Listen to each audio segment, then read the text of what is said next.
So, one of the things I'll say that this movie did better, at least in the first half, compared to the second half, was,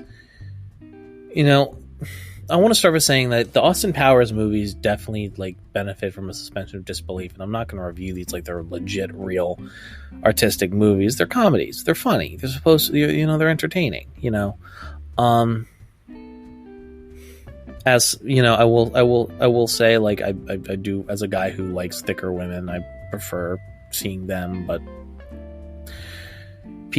this was written in the '90s when studio execs were all about top heavy stuff, so whatever. But at the end of the day, I feel like the original film, at least the relationship between Vanessa and Powers, while forced, also it felt a little more organic than the one between the love interest in this one.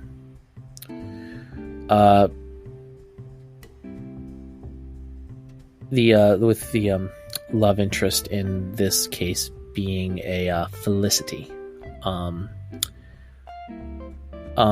Felicity Shagwell, I think it was called. But basically all the women who who have names in this series are, they fuck they have fucking puns for names. When I say fucking puns, I don't mean those fucking puns. I mean like sex puns. Yeah, basically. It's an entertaining movie, which it's like at a certain point I just stopped following the fucking logic of it because it just didn't make any sense in terms of continuity and time and all that. But it's a fun little comedic romp through time, and just watching Dr. Evil fail at landing a bunch of 80s and 90s references. It's entertaining for us in the modern day, but at the same time, I'm also I was a toddler when these movies were released. But I do like the film's title, which is a play on the James Bond film The Spy Who Loved Me. Mike Myers is hysterical as always, and I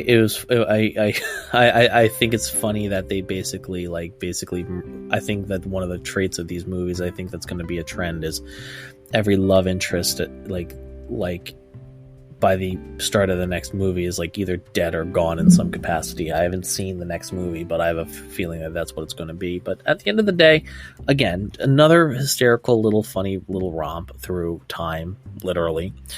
And the mini me and the dichotomy between the dichotomy of Dr. Evil getting a bit of mojo is entertaining, to say the least. Either way, I think it's a good way. It's a good nice thing to watch when you're just laying in bed doing nothing. I would, if I were to give it a rating, it would probably be a funny out of hysterical. So that's the review. I'll make sure to do another one for the follow-up film if I ever get to the chance of sitting down and watching it, of course.